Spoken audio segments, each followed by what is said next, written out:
Assalamualaikum warahmatullahi wabarakatuh. Perkenalkan, saya Dita Nirmala Prindia dari PT LPK Nusantara, peserta PLDP 3 Akuntansi dan Keuangan Angkatan 16. Di sini saya akan merangkum terkait modul manajemen bisnis.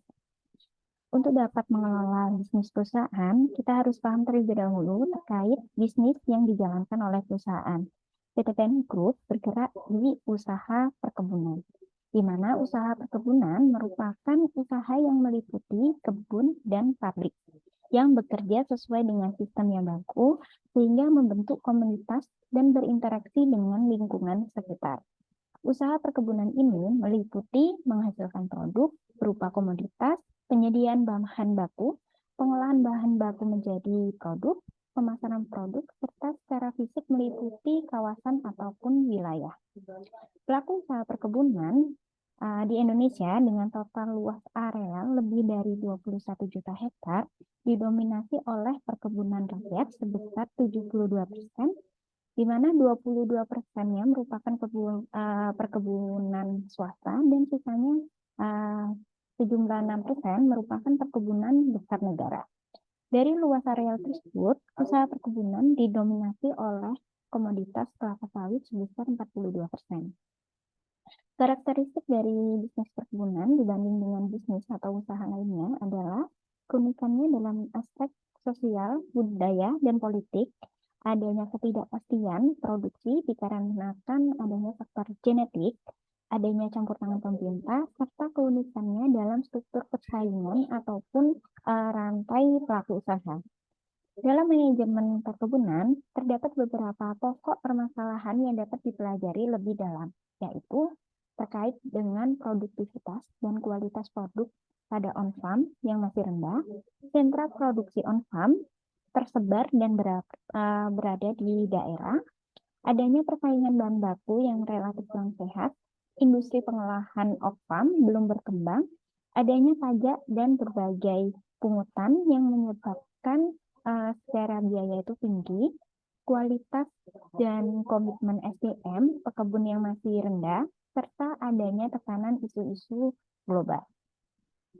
Selanjutnya terkait sistem perencanaan dan pengendalian manajemen. Manajemen sendiri diartikan sebagai proses perencanaan, pengorganisasian, menggerakkan, dan mengarahkan serta mengontrol aktivitas organisasi agar tujuan organisasi dapat tercapai. Proses ini juga biasa disingkat menjadi POAK, yaitu Planning, Organizing, Actuating, serta Controlling. Pada modul SPPM ini, fokus hanya ditujukan pada planning serta controllingnya. Planning diartikan sebagai suatu proses pemilihan dan menghubung-hubungkan fakta serta menggunakannya untuk menyusun asumsi-asumsi yang diduga bakal terjadi di masa yang akan datang. Untuk kemudian dirumuskan kegiatan-kegiatan demi tercapainya tujuan-tujuan yang diharapkan. Setelah perencanaan dibuat, organisasi akan masuk dalam tahap organizing dan actuating. Ketika suatu perencanaan itu dijalankan, untuk memastikan bahwa perencanaan yang dibuat tersebut dijalankan sesuai perencanaan, maka dibuatlah sistem pengendalian, yaitu seperangkat sistem formal maupun non-formal dalam organisasi yang digunakan untuk mengendalikan tujuan organisasi. Sehingga SPPM ini merupakan suatu sistem yang terintegrasi antara perencanaan, proses, strategi, penganggaran, pencatatan, pertanggungjawaban dalam menjalankan organisasi agar dapat mencapai tujuan secara efektif dan efisien. Terakhir terkait dengan basic problem solving dan decision making. Setiap manusia selalu dihadapkan pada keharusan dalam mengambil keputusan, yaitu memilih satu dari beberapa alternatif pilihan yang ada. Decision making merupakan suatu proses memilih alternatif terbaik dari serangkaian alternatif keputusan untuk mencapai hasil yang diinginkan. Hal ini berkaitan dengan serangkaian tahapan yang dilakukan dalam mengidentifikasi masalah, memilih suatu alternatif, dan mengevaluasi keputusan dari informasi atau data yang diperoleh dari berbagai sumber. Ada 3 perspektif dalam pengambilan keputusan, yaitu rational decision making, yaitu pengambilan keputusan di mana pilihan bersifat logis dan konsisten, serta memaksimalkan nilai dalam batasan-batasan spesifik. Batasan-batasan spesifik ini dapat berupa tujuan yang jelas dan spesifik, sehingga pemilihan keputusan yang tepat akan mengantarkan pada pemilihan alternatif yang maksimal untuk mencapai tujuan. Bounded rationality, di mana pengambilan keputusannya rasional namun dengan model yang disederhanakan, yaitu dengan mengeluarkan hal-hal yang esensial dari suatu masalah tanpa mengangkat semua kompleksitasnya. Hal ini dikarenakan keterbatasan kemampuan individu dalam memformulasikan dan memecahkan masalah-masalah yang kompleks dengan rasionalitas yang penuh. Pengambilan keputusannya dianggap memuaskan ketimbang memaksimalkan.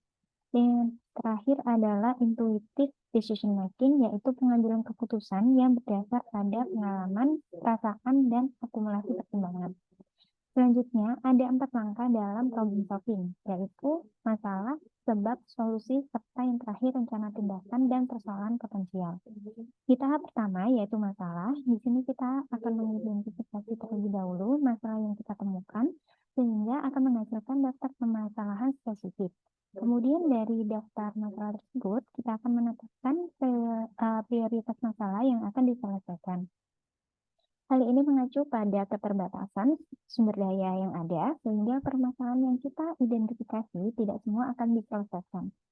Dari prioritas masalah yang dipilih, kita akan merumuskan problem statement-nya atau pernyataan masalah untuk kita masuk ke dalam tahap selanjutnya. Tahap kedua yaitu sebab. Dari problem statement yang sudah kita buat di tahap pertama, kita akan melakukan identifikasi sebab. Kemudian menganalisisnya untuk menemukan akar penyebab masalah yang sesungguhnya. Dalam menemukan analisis penyebab, kita dapat menggunakan salah satu maupun kombinasi dari tools berikut. Fishbone, Pareto, 5 atau survei atau penelitian. Setelah kita mendapatkan akar penyebab masalah, kita menuju ke tahap selanjutnya yaitu solusi. Tahap ini dimulai dengan mengembangkan beberapa alternatif solusi untuk menjawab atau menyelesaikan akar penyebab masalah yang sudah kita dapatkan sebelumnya. Kita dapat menggunakan beberapa metode untuk melakukan pengembangan alternatif solusi, yaitu dengan brainstorming, Scamper, ataupun metode lainnya. Setelah mendapatkan beberapa alternatif solusi yang ada, kita memilih solusi terbaik dari alternatif yang ada. Pemilihan solusi terbaik ini dapat menggunakan metode pemetaan alternatif solusi atau dapat menggunakan metode matriks perbandingan kuantitatif.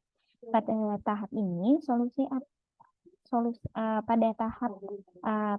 pada tahap ini kita akan mendapatkan solusi terbaik untuk menjawab problem statement yang telah ditentukan di awal. Tahap selanjutnya atau tahap terakhir dari problem solving adalah rencana tindakan dan persoalan potensial.